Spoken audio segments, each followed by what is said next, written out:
하나님께서 오늘도 우리 저녁 예배 시간에 우리에게 은혜 주시기를 원합니다. 여러분, 오늘 읽은 본문의 내용은 사실 사도행전에서 구체적으로 나타난 첫 번째 이적입니다. 이적.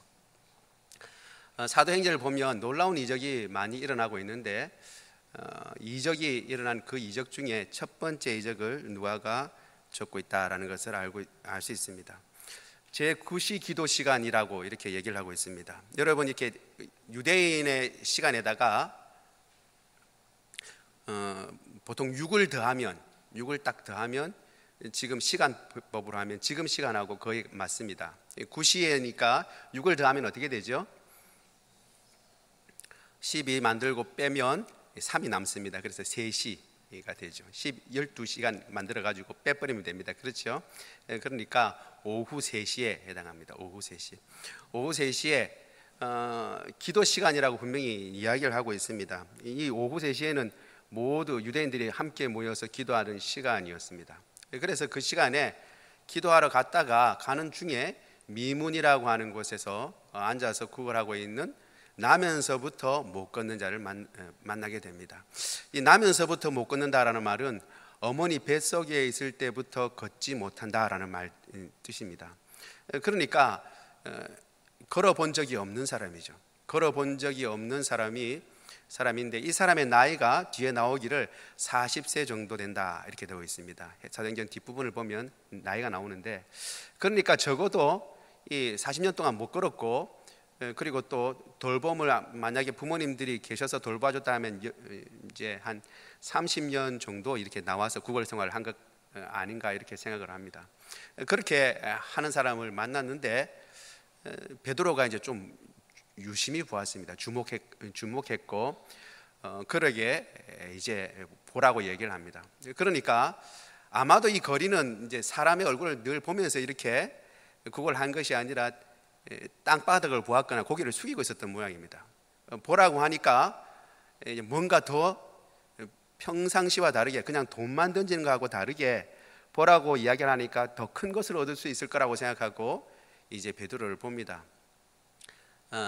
그때 베드로가 이야기합니다. 은과 금은 내게 없지만 내게 있는 것으로 내게 주노니 나사렛 예수 이름으로 걸어라 그럽니다. 그러자 그 사람이 걷고 뛰어서 성전 안까지 들어가게 됩니다.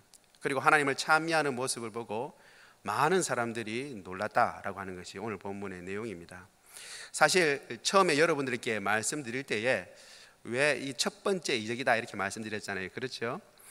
여러분 생각하면 사도행전은 누가가 그때 일어난 일을 바로 적은 것이 아니라 어떻게 해요? 뒤에 다 일어나고 난 뒤에 일어난 일들을 다시 쓴 글입니다.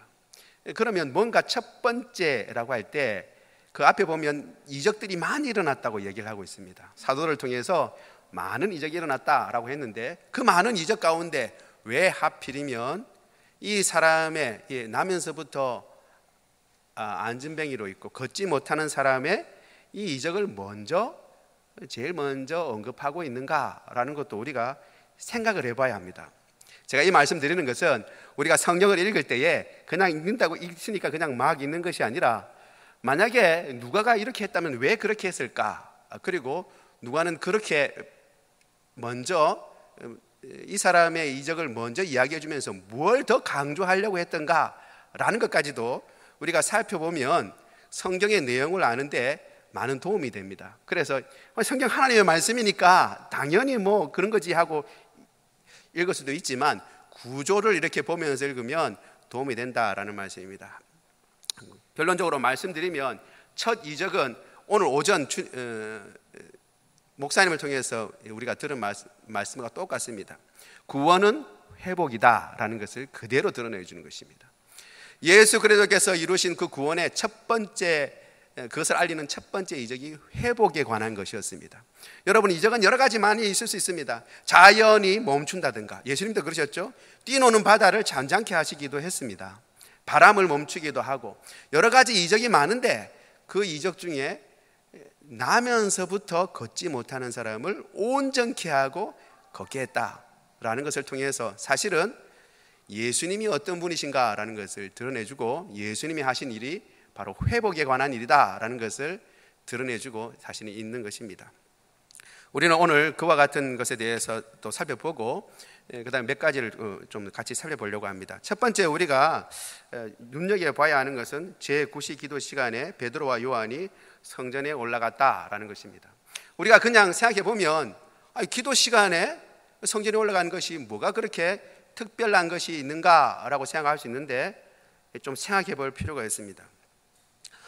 우리가 이제 2장까지 어떤 내용이 일어나냐 하면 2장에서 예수님께서 약속하시고 하나님께서 약속하신 그 놀라운 성령께서 임하십니다. 제자들에게 임하시고 그걸로 말미암아 발칵 뒤집혔죠. 예루살렘이 발칵 뒤집히고 그리고 베드로가 설교를 합니다. 놀라운 설교를 하고 그 때문에 3,000명이나 되는 새로운 제자들이 생겨나게 됐습니다. 그 사람들이 전부 하나님을 찬양하면서 정말 뜨거운 그러한 믿음의 삶을 살아가고 백성들에게 칭송을 받았다라고 하는 내용이 나와 있습니다. 여러분, 보통 어떤 일들에서 놀라운 일들을 경험하고 사람들의 주목을 받게 되면 어떻게 해요? 사람들이 바빠지기 시작합니다. 그래서 평소에 하지 않던 일들이 이제 일어나게 되는 거죠. 베드로 같은 경우, 요한과 같은 경우는 사람들을 많이 지금 이적을 베풀어서 회복시키니까 병을 낫게 하기도 하니까 어쩌면 사람들에게 이렇게 요구를 받았을 수도 있습니다. 이쪽에 와서 우리 병자를 좀 고쳐달라고 얘기할 수도 있습니다. 여러 가지 바쁜 일이 많이 있을 수 있습니다. 그러나 오늘 본문에 나와 있는 것처럼 베드로와 요한은 정해진 기도 시간에 딴 데 가지 아니하고 그 자리를 지켰습니다. 아마 이 오후 3시의 기도 시간은 저녁 소제 드리는 시간과 겹쳐진다라고 얘기를 합니다. 아마도 이 시간이 가장 기도하기에 하러 많이 모이는 시간이었던 것 같습니다. 베드로와 요한은 기도하는 시간을 빠뜨리지 않고 그 자리에 갔습니다. 성령께서 임하시고 그리고 기도하면 하나님께서 다 들어주시고 놀라운 이적이 일어나면 그 기도 조금 안 해도 여러분 어때요? 기도 조금 안 해도 능력이 나타나는데, 기도 조금 안 해도 하나님께서 다 들어주시고 3,000명이나 회개하는데 그거 뭐 한 번 빠뜨릴 수도 있지라고 생각할 수 있을지 모르겠는데, 오늘 일어나는 놀라운 일은 사실은 매일 드리는 그 기도 시간에 일어나고 있다라고 얘기를 해주고 있습니다. 이미 말씀드린 대로 사람들이 놀라운 일들을 겪게 되면, 그리고 하나님의 은혜를 특별히 입게 되면 소소한 것들을 잘 잊어버리는 경우가 많이 있습니다. 어떤 분이 그렇게 이제 제가 많이 겪은 이제 경우입니다. 보통 이렇게 가면 개업을 하게 되면 우리가 축복해 달라고 기도를 합니다. 그리고 또 다들 그렇게 하죠. 그렇게 하면서 어떻게 해요? 11조를 많이 내게 해주십시오라고 기도해 달라고 그렇게 얘기합니다. 좀 이렇게 싹 꼬아서 얘기를 했지만 사실 11조를 많이 내려면 뭐가 많이 들어와야 돼요? 수입이 많아야 되는 겁니다. 그러니까 수입이 많아야 됩니다라고 하는 것을 이제 11조를 많이 내게 해주십시오 이렇게 얘기를 하는 거죠. 그런데 정작 그렇게 정말 기도한 대로 바쁘게 되고 일이 번창하게 되면 어떤 일이 벌어져요? 그렇게 교회를 열심히 나오는 사람들도 주일날 한 번, 두 번 빠지기 시작합니다. 왜? 사업이 번창하니까. 수요 예배, 주일 저녁 예배를 잘 참석하는 분들도 바빠지면 빠지기 시작합니다. 수요 예배부터 빠지기 시작하죠. 그리고 주일 저녁 예배부터 빠집니다. 왜? 바쁘니까. 그런데 여러분, 우리가 그때 조심해야 합니다. 다시 생각해 봐야 합니다. 제가 언젠가 한번 제가 아는 우리 홍 목사님이란 분에 대해서 여러분에게 소개해 드린 적이 있습니다. 그분은 같은 동기 목사님인데 저보다 연배가 많으십니다. 부산에서 개척을 하려고 했는데 일찍 와서 여의치 않아서 개척을 하지 못했습니다. 그러자 이분이 개척이 안 되고 이렇게 오랜 시간이 있으니까 부산역에 이렇게 가서 전도하기 시작했습니다. 전도하다가 어떤 분에게 이제 연결이 되어서 이제 요양병원에 가서 이제 전도를 했습니다.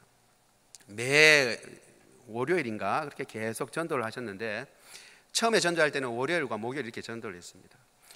그러다가 이제 호산나 교회에 어르신들을 모시는 그런 이제 교육자가 필요하다고 그래서 그분이 연세가 많으니까 지원하게 돼서 이렇게 거기에서 사역을 하게 되었습니다.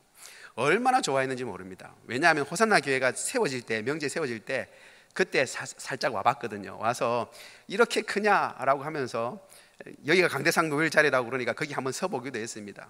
잠깐 서 있었는데 나중에 고백하기를 형님이 그때 기도했답니다. 하나님, 제가 이런 곳에서 한번 설교를 해봤으면 좋겠습니다 라고 했습니다.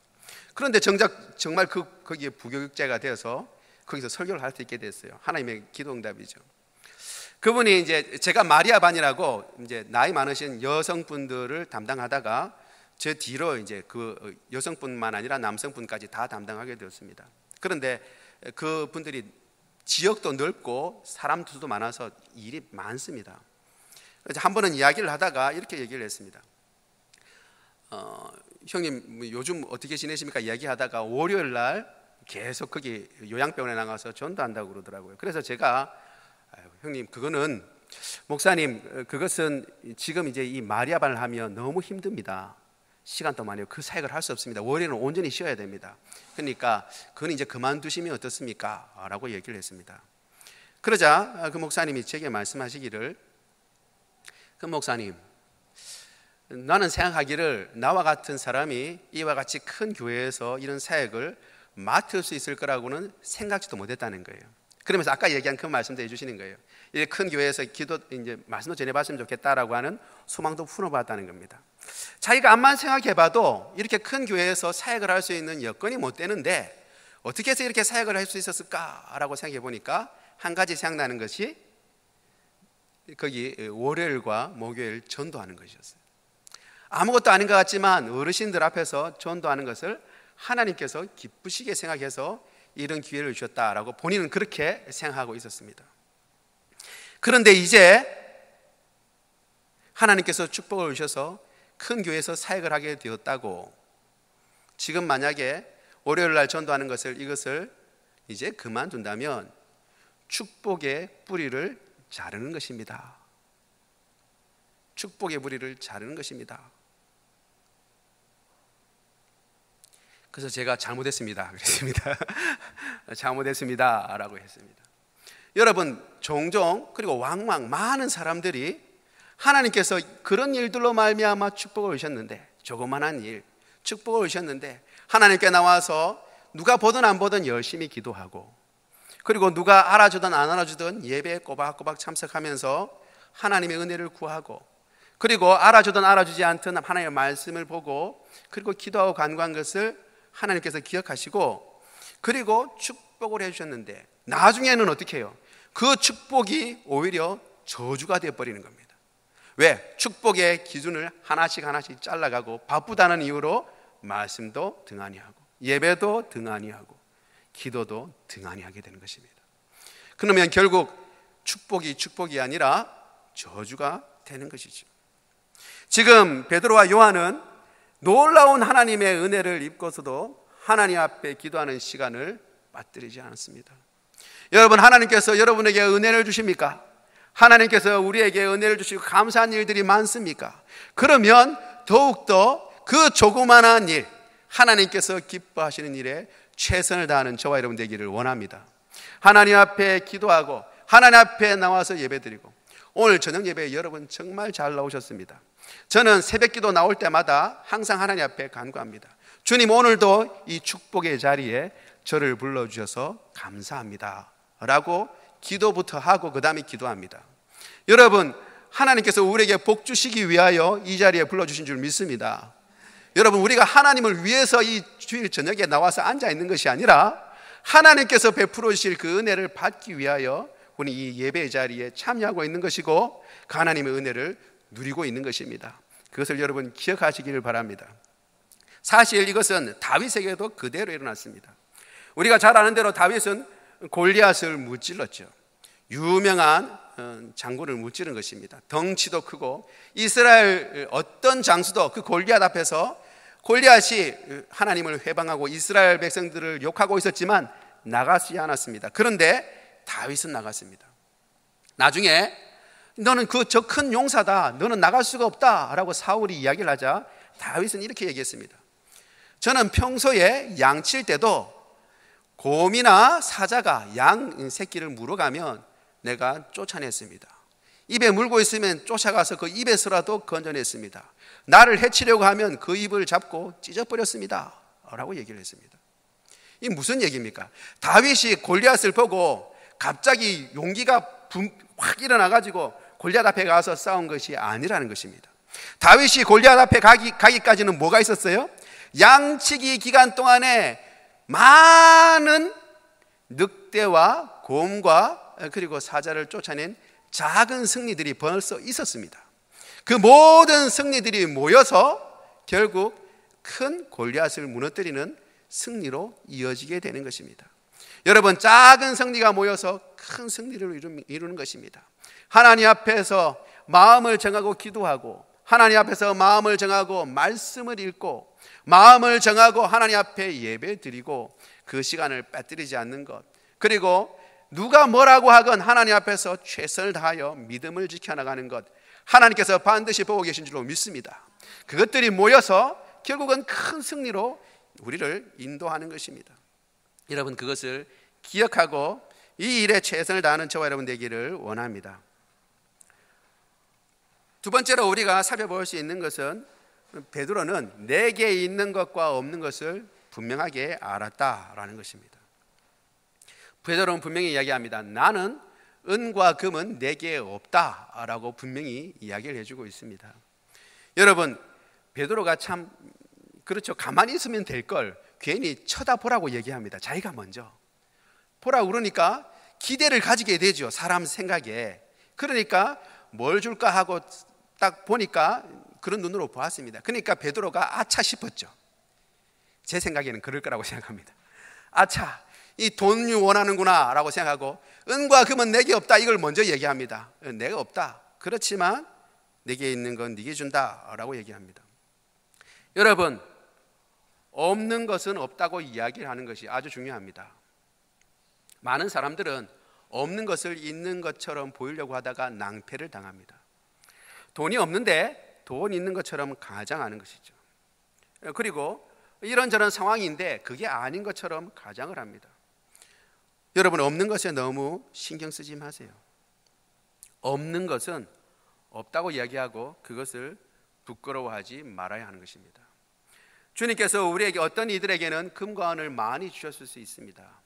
그러나 어떤 사람들에게는 재물이 없을 수가 있습니다.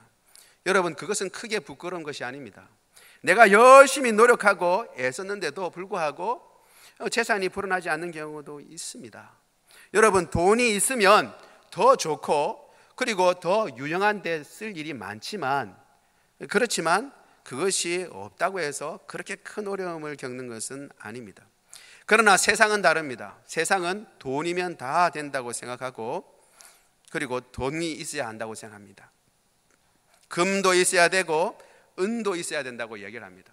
그래야 이 모든 문제를 해결할 수 있다고 생각하는 것입니다. 여러분, 이 거린을 생각해 보십시오.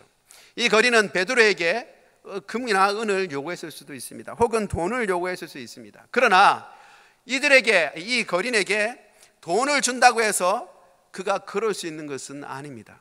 그의 가장 근본적인 문제는 해결되지 않습니다. 당장 몇 끼의 끼니는 때울 수 있을지 모르지만, 한정된 기간 동안에 평안히 지낼 수 있을지는 모르지만, 그가 정말 당하고 있는 정말 중요한 문제는 해결되지 않습니다. 근본적인 문제는 해결되지 않는다는 것입니다. 여러분들도 혹시 들어보셨을 수 있을지 모르겠습니다. 아퀴나스와 이노센트 4세라고 하는 교황이 나눈 대화입니다. 이노센트 4세는, 교황은 이제 각지로부터 헌금이 들어오기 시작했습니다. 교황청으로, 로마로 헌금을 들어오기 시작하는 거죠. 그걸 보고 마음이 흡족해져서 이 아퀴나스 박사죠, 아퀴나스 박사에게 이야기를 합니다. 여보시오 아퀴나스, 예전에 베드로는 은과 금 없다라고 얘기했지만 이제는 우리가 그런 말 안 해도 될 지경이 되었어. 은과 금이 많다는 거죠. 그러자 그 이야기를 듣고 아퀴나스가 이렇게 얘기했다고 합니다. 교황님, 맞습니다. 은과 금은 내게 없다라고는 더 이상 말하지 않을 수 있게 되었지만 그 때문에 나사렛 예수 이름으로 걸어라 하는 능력도 이제 교회는 갖지 못하게 되었습니다 라고 얘기했다고 합니다. 여러분, 세상의 것으로는 주님의 일을 할 수가 없습니다. 다시 한번 말씀드립니다. 여러분, 세상의 것으로는 주님의 일을 할 수 없습니다. 세상의 방법으로는 주님의 일을 할 수가 없습니다. 왜 금과 은이 문제가 되냐 하면 믿지 않는 사람들은 말할 것도 없거니와 믿는 사람들조차도 불편함을 견디지 못하기 때문입니다. 여러분, 돈이 없으면 불편한 것은 사실입니다. 그런데 불편한 것을 감수할 수 있으면 금과 은이 좀 없다 하더라도 견딜 수 있습니다. 그런데 우리는 그것을 잘 견디지 못합니다. 똑같이 안락함을 누리려고 합니다. 세상 사람들하고 똑같이 편안함을 누리려고 합니다. 예수님도 믿고 세상이 주는 평안함도 누리고 예수님도 믿고 세상이 주는 기쁨도 누리려고 하는 것입니다. 예전에 꽤 오래됐어요. 꽤 오래됐는데 선교사님들이 쓴 이제 일기를 이제 이렇게 번역을 해서 책으로 나온 적이 있습니다. 한 25년 정도 전이었던 것 같아요. 조이 선교회에서 처음에 이제 그런 글이 나오기 시작한 지가 처음이었던 것 같아요. 제가 그 글을 이렇게 읽다가 깜짝 놀란 부분이 있었습니다. 뭐냐면 외국 선교사님의 서양 선교사님이었습니다. 선교지에 가서 겪은 일들을 이야기하는데 그 가중에 어떤 부분이 있냐면 면도 크림이 없는 거예요. 면도 크림. 무슨 말인지 아시겠죠? 이 크림 가지고 이렇게 발라서 면도를 하는데 면도 크림이 없어서 이 면도를 잘 못하고 그랬었는데 비누를 발라보니까 거품이 나더라 라고 하는 것이 그 선교사님의 얘기입니다. 여러분, 그걸 보고 여러분 감흥이 느껴지셨어요? 저는 그걸 보고 야, 이게 무슨 얘기인가 라고 사실은 생각했습니다. 왜냐하면 저는 반대로 면도 크림을 바르고 면도해 본 적이 거의 없어요. 그렇잖아요. 그렇죠? 세수하면서 비누 이렇게 딱 해가지고 비누 거품 물질을 놓고 그 다음에 면도를 하는 게 이게 당연한 건데 왜 이 선교사님은 이게 이상한 것이 되었을까라고 생각해 봤습니다. 선교사님은 너무 풍요로운 곳에 살고 있었던 거예요. 그래서 이제 조금 환경과 여건이 조금 못한 곳에 오니까 비누로 거품을 내서 면도하는 것까지 신기한 것으로 여기게끔 되어버린 것입니다. 여러분, 그 뒤로 25년 전이라고 했습니다. 한국의 상황은 점점 더 좋아졌습니다. 여러분, 한 1km 정도 먼 거리에 있는 교회를 걸어서 가라 그러면 여러분 가시겠어요? 제가 처음 교회 다닐 때에 교회는 상중턱에 있었어요. 온천제일교회라고 하는데 중턱은 아니고 좀 기슭에 좀 윗자락에 있었는데 1km가 넘었습니다. 제가 중학교 다니고 이렇게 했지만 수요 예배를 거의 빠뜨리지 않고 그리고 예배 때에 물론 걸어서 다녔죠. 저녁 예배고 낮 예배고 차가 있을 리가 없죠. 버스 타고 다니기는 그렇고. 근데 요즘은 어때요? 한 500m만 돼도 차 탈 생각을 하는 겁니다. 불편함을 감수하지 못해요. 차를 타고 늘 다니던 분들은 대중교통을 이용하는 것을 힘들어합니다.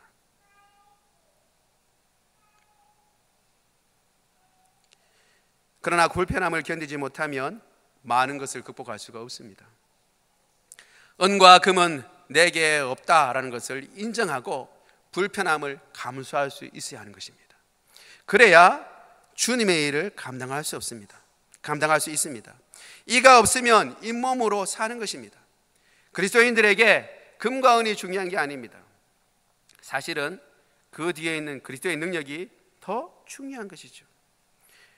베드로는 금과 은은 내게 없다라고 분명하게 이야기를 했습니다. 그리고 금과 은으로 얻을 수 있는 유익은 너에게 줄 수 없다라고 분명히 이야기를 하고 있습니다. 이 세상이 주는 것, 세상이 우리에게 주면서 요구할 수 있는 모든 것들로부터 자유로워지려면 불편함을 감수할 수 있어야 되는 것입니다. 그리스도인들은 불편할 수 있어야 하는 것이고 그것을 감내할 수 있는 힘도 가지고 있어야 하는 것입니다. 그때야 주님의 뜻을 온전히 행하게 될 줄로 믿습니다. 그리고 내게 있는 것으로 내게 준다라고 얘기하면서 그것은 나사렛 예수의 이름이다 라고 얘기하고 있습니다. 여러분, 모든 문제의 해결은 바로 여기 있는 줄로 믿습니다. 예수님의 이름이 사실은 해답입니다. 예수님은 요한복음 우리가 잘 아는 대로 1장 14장 6절에 이렇게 얘기하고 있습니다. 내가 곧 길이요 진리요 생명이다 라고 얘기를 하고 있습니다. 여러분, 베드로가 지금 이야기하고 있는 것은 세상은 가지지 못한 것입니다. 베드로는 은과 금은 내게 없다 라고 얘기했지만 마찬가지로 세상은 그리스도를 가져본 적이 없습니다. 그렇지만 베드로는 이야기하고 있습니다. 나는 나사렛 예수를 가졌다 라고 이야기하고 있는 것입니다. 여러분, 예수님을 가지고 계십니까? 문제는 그것이죠. 언젠가 누가 이렇게 얘기를 했다고 그럽니다. 가룟 유다가 내보다 낫다.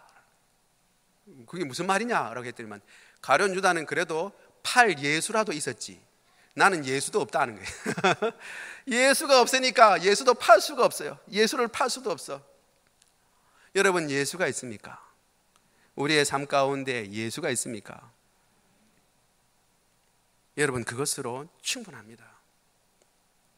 여러분, 예수님으로 충분합니다. 베드로는 의도적으로 예수님 이름 앞에 나사렛이라고 하는 것을 넣었습니다. 우리가 잘 아는 대로 예수 그리스도라고 이야기해도 충분하지만 나사렛을 넣었다는 거 하는 것은 베드로가 의도를 가지고 있다는 겁니다. 무슨 의도를 가지고 있어요? 나사렛이라고 하는 동네는 비천한 동네이기 때문에 선한 것이 날 수 없다라고 사람들은 생각했습니다. 나다나엘이 그랬습니다. 빌립이 야, 선지자들이 말한 그 메시아가 왔다, 네 한번 가보자 라고 했습니다. 누군데? 나사렛 목수의 아들이다. 나사렛에서 뭐가 선한 것이 나겠냐? 세상 사람들은 나사렛 예수 아무 힘이 없다고 얘기를 합니다. 아무 능력이 없다고 얘기합니다. 거들떠보지도 않습니다. 그러나 참 생명은 바로 예수님께 있는 줄로 믿습니다. 여러분, 우리의 가장 근본적인 문제는 죄의 문제입니다.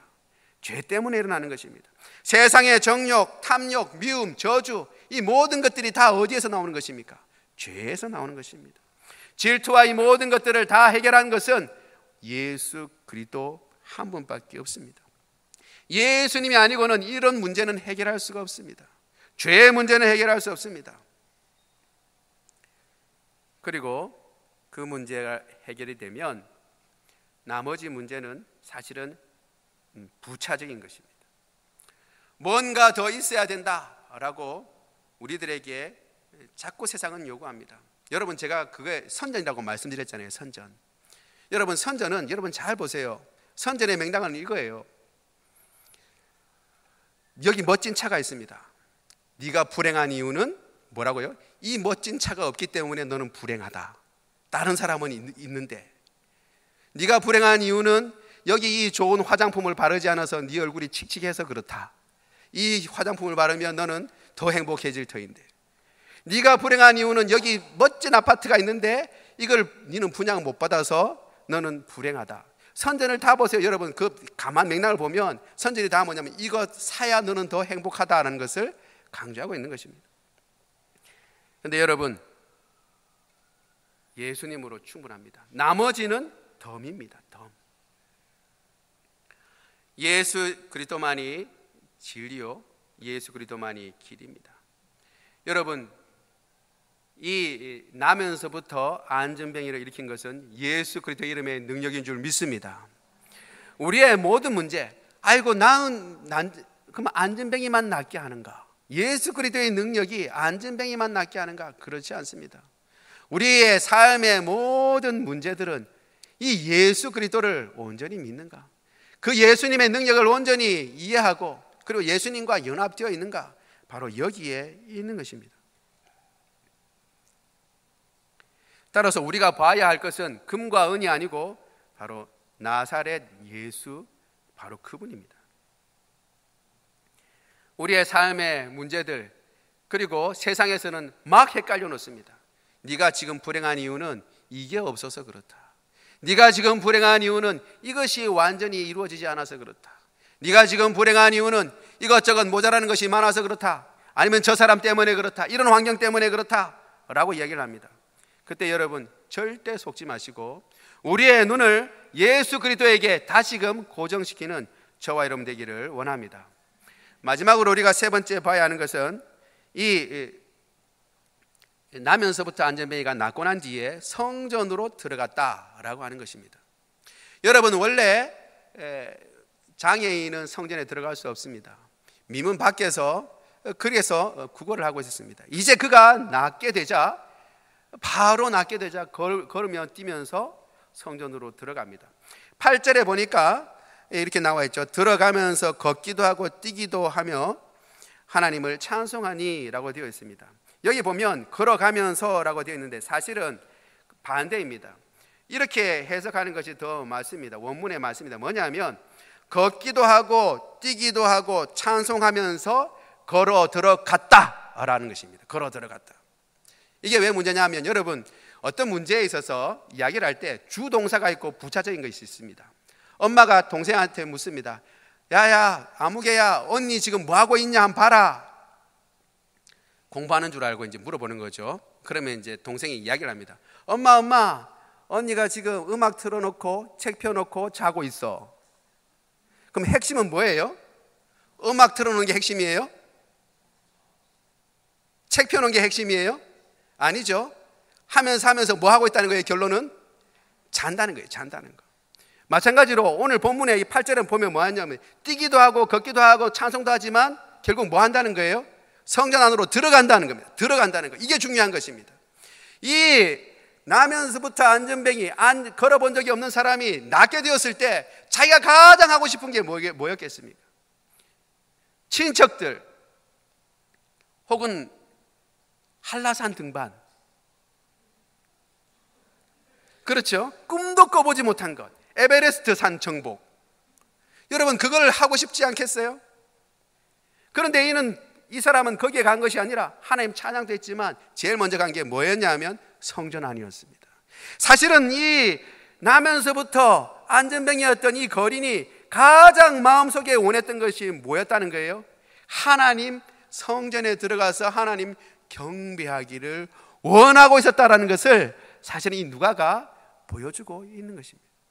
하나님께서 우리에게 우리의 형편과 사정을 좋게 해주셨을 때 혹은 우리의 문제를 해결해 주셨을 때 우리가 어떤 것을 하고 있는가? 여러분 반대로 생각해 볼게요. 왜 우리 그리스도인들은 점점 감사가 없는가?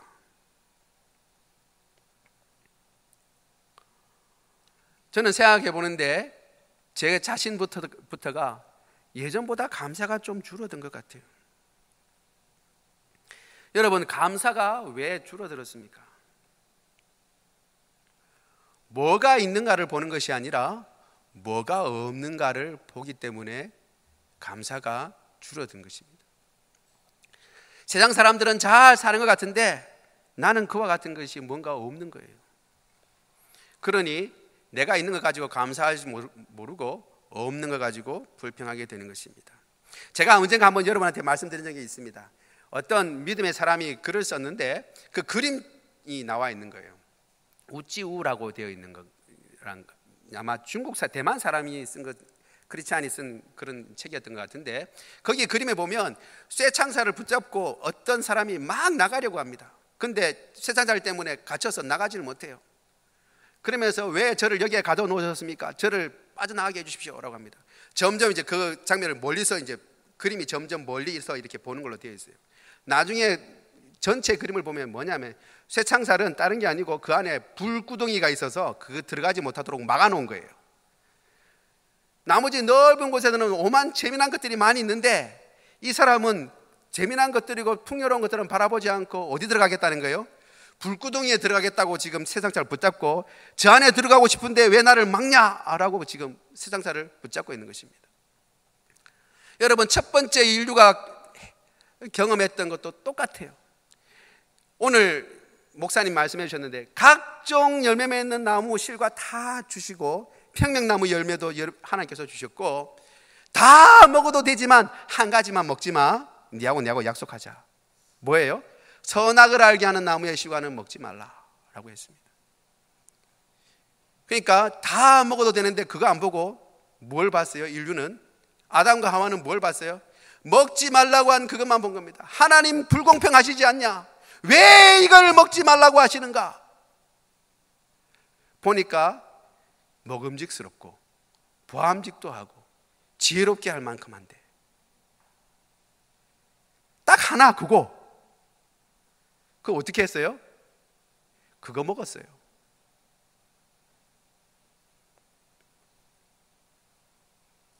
하나님께서 구원해 주신 그 구원이 얼마나 크고 놀라운 것인가를 기억하고 감사하고 일평생 찬양하겠다고 예수님 믿을 때 다 그랬잖아요. 저만 그랬나요? 여러분도 그랬잖아요. 왜 안 그러신 것처럼 이야기 딱 보고 계세요. 네, 주님, 저를 구원해 주신 이 구원을 일평생 찬양하고 제 아무것도 안 가져도 주님 찬양하는 인생 되게 해주십시오. 내가 뭘 얻었는지를 보질 못하는 거예요. 예수 그리스도를 보지 못하고 내게 없는 것 보는 겁니다. 은과 금과 그리고 여러 가지 것들.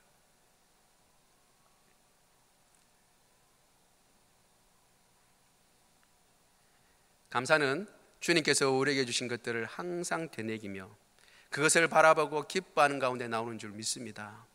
기뻐하며 감사하는 저와 여러분 되기를 원합니다. 주님께서 우리에게 주신 그 은혜들을 돌이켜볼 줄 알고, 주님께서 우리에게 안 주신 것은 그거 있으면 딴 생각할까 싶어서 주님께서 안 주신 모양이다 생각하고, 우리에게 주신 것은 감사하며 그분을 찬양하며 그분만을 높이며 그분께 가까이 가는 것을 기쁨과 즐거움으로 삼고 그렇게 살아가는 저와 여러분 되기를 원합니다. 말씀을 맺습니다. 여러분, 승리는 작은 것으로부터 시작하는 것입니다. 여러분들이 하나님 앞에서, 우리가 하나님 앞에서 행해왔던 작은 것, 사람들은 작다고 생각하지만 사실 작은 게 아닙니다.